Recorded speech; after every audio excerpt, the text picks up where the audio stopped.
Hoy leeremos la obra de Víctor Hugo Los Miserables, página 475. 6. Un poco de historia.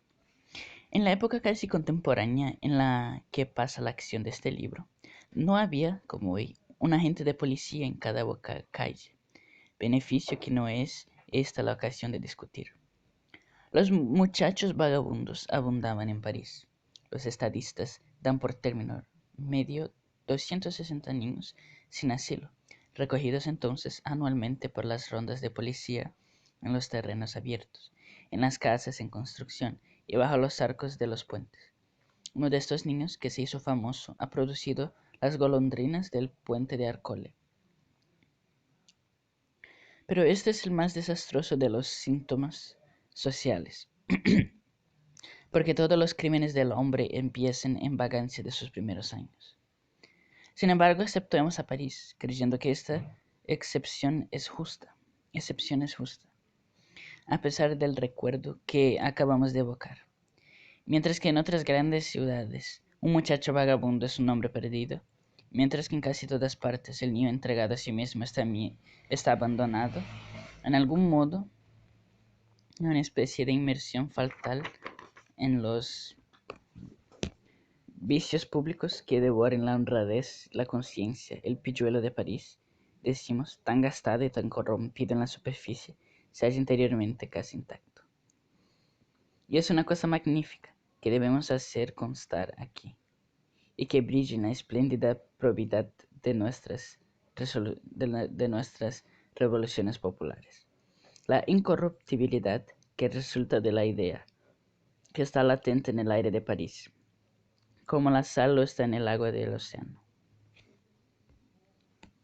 Respirar el aire de París conserva el alma, pero no se opone en manera alguna a la opresión de corazón que se siente cada vez que se encuentra a uno de estos niños, alrededor de los cuales parece que se ven flotar los hilos rotos de la familia.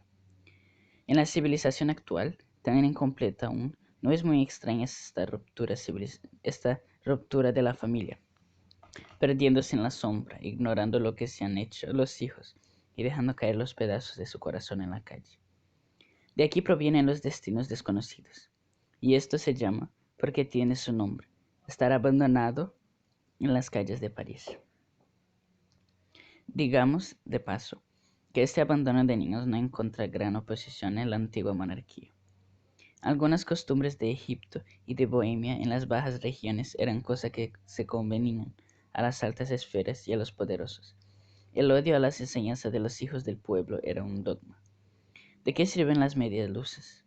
Tal vez era una consigna. El niño vagabundo era el corolario del niño ignorante. Por otra parte, la monarquía tenía repetidas veces necesidad de muchachos y entonces espumaba las calles. En tiempo de Luis XIV, para no ir más lejos, el rey quería con razón crear una escuadra. La idea era muy buena, pero veamos el medio.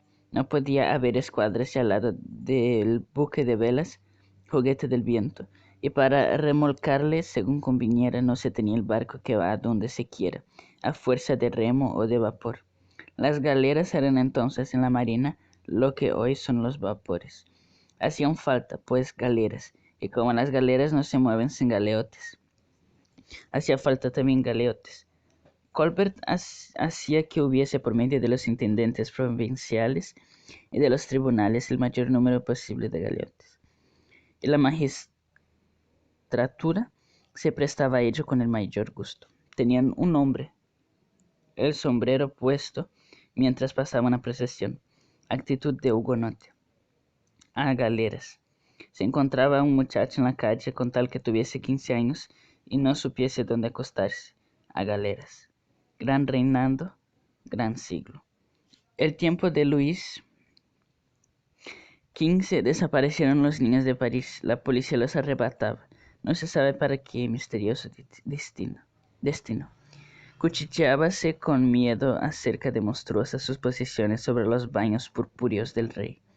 Barbier habla sencillamente de estas cosas. ¿Sucedió alguna vez que los exentos que los exentos que perseguían a los niños cogían a alguno que tenía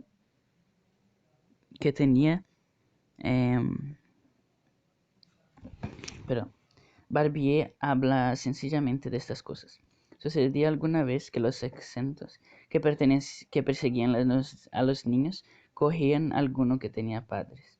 Los padres desesperados acudían a los exentos. Intervenía entonces el tribunal y mandaba ahorcar. ¿A quién? ¿A los exentos? No, a los padres. 7.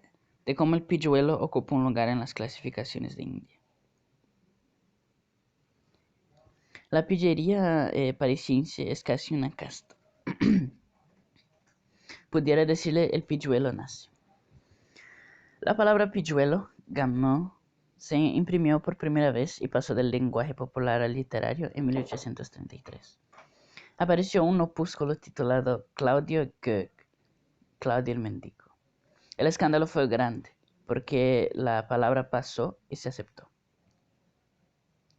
Los elementos que constituyen la consideración de los pilluelos entre sí son muy diversos. Sabemos de uno que era muy respetado y admirado por haber visto caer a un hombre desde lo alto de la torre de Nuestra Señora. Por otro, haber conseguido penetrar en el patio interior donde estaban temporalmente depositadas las estatuas de la cúpula de los inválidos, y haber afanado un poco de plomo. Otro por haber visto volcar una diligencia. Otro porque conocían un soldado que por poco deja tuerto a un paisano. Con esto se explica la siguiente exclamación de un pilluelo parisiense, epifonema profundo de que se ríe el vulgo sin comprenderle. Dios de Dios, ¿tendré yo desgracia? Decía que todavía no he visto caer a nadie a un quinto piso. También es notable esta otra frase de un campesino. Tío fulano, ha muerto vuestra mujer de su enfermedad. ¿Por qué no habéis llamado a un médico? ¿Qué queréis, señor? Nosotros los pobres nos morimos solos. Pero si en esta fase se pinta la pasividad del pueblo, en la siguiente se descubre la anarquía libre pensadora del pilluelo del arrabal. Un condenado a muerte escucha devoto a su confesor en el camino del suplicio.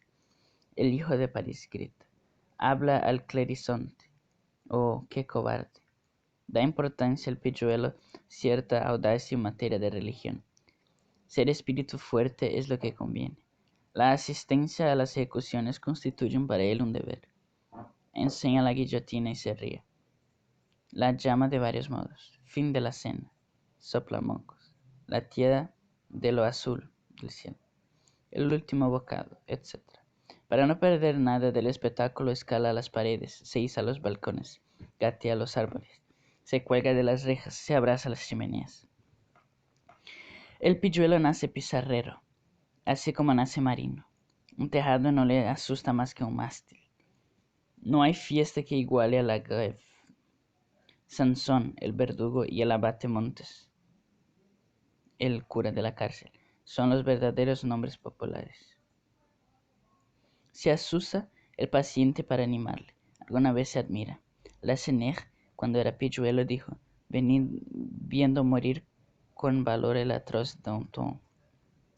Esta frase, que encierra un porvenir. Le tengo envidia. En la pillería no se conoce a Voltaire, pero se conoce a Papavoine. Se confunden la misma leyenda a los políticos y a los asesinos. Se conserva por tradición el recuerdo del último vestido de todos. Saben que Tollerón llevaba un gorro de chispeo, Avril un casquete de nutria, Louvel un sombrero redondo, que el viejo de Laporte era calvo y fue sin nada en la cabeza, que Castaing era sonrosado y muy guapo, que Boris tenía una perilla romántica y que Juan Martín conservaba los tirantes, y que Lecoq y su madre iban riñendo. No os echéis en cara el cesto, les gritó un pilluelo. Otro, por ver pasar a Debacker, siendo muy pequeño, se subió a la farola del muelle. Un gendarme que estaba allí frunce el entrecejo.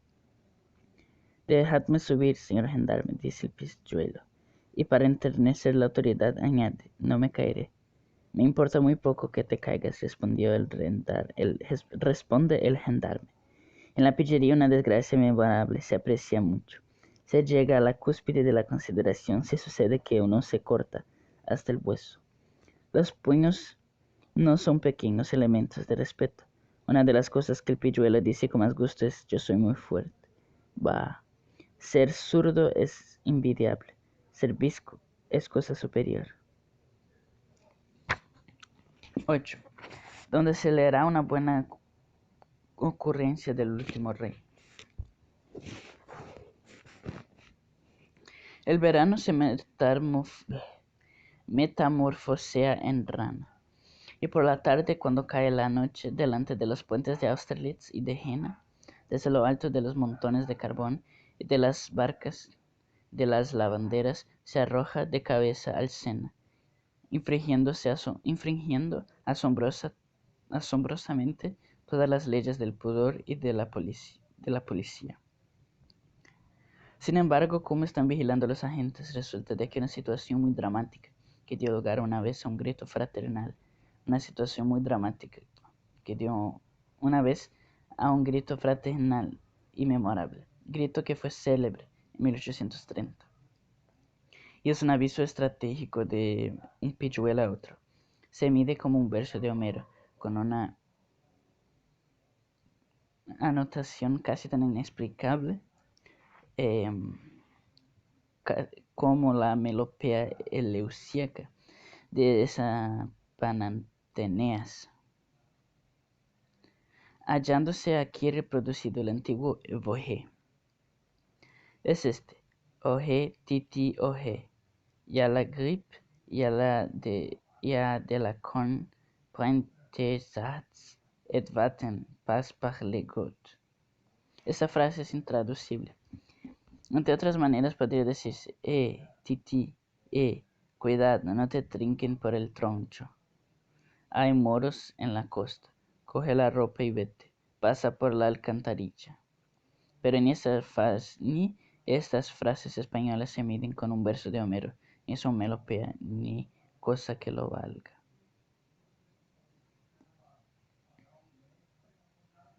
Algunos de estos mosquitos, así se llaman a sí mismos, saben leer, otros escribir, y todos saben pintarrajear.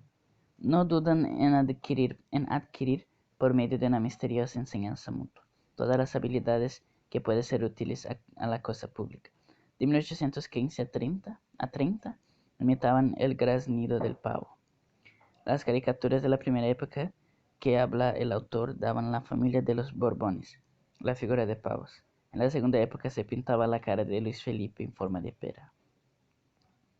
Bueno, entonces dice: de 15 a 30 imitaban el graznido del pavo. De 30 a 48 pintarreaban una pera en las paredes.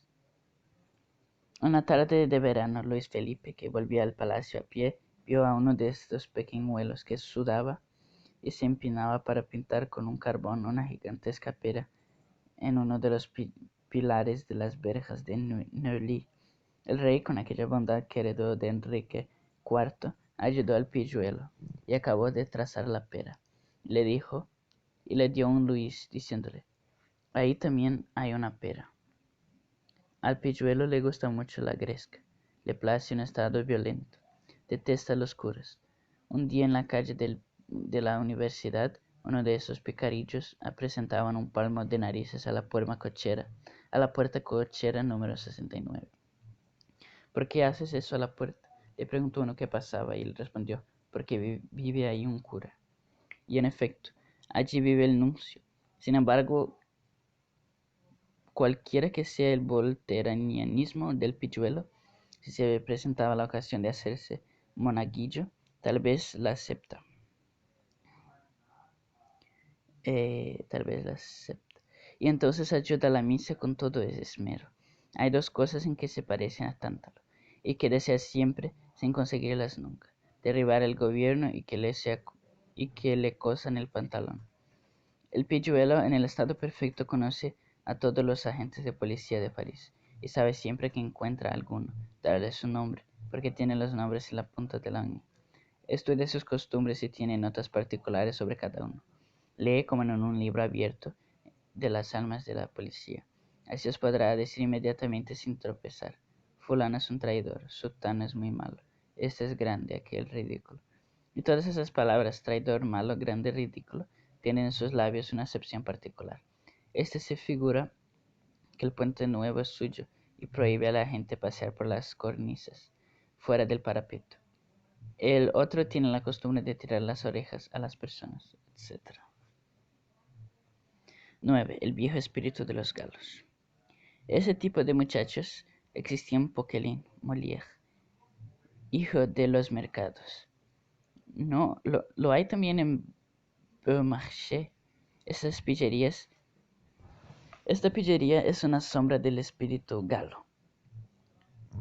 Asociaban al buen sentido asociada al buen sentido le da fuerza, como el alcohol al vino.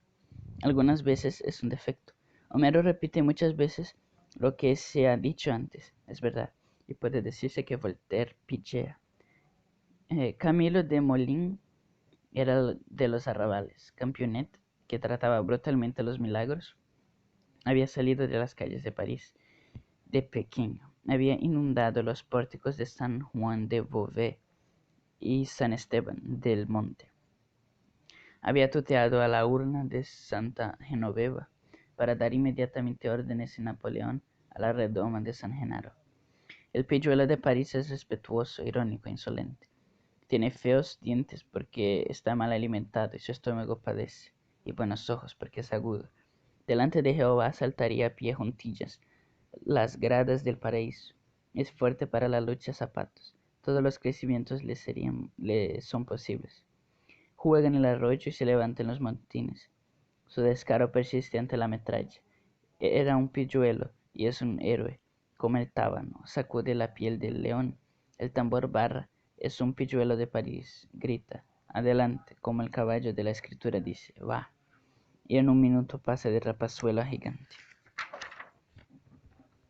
Es hijo del cieno y también del ideal. Medida esta escala que va desde Molière a Barra.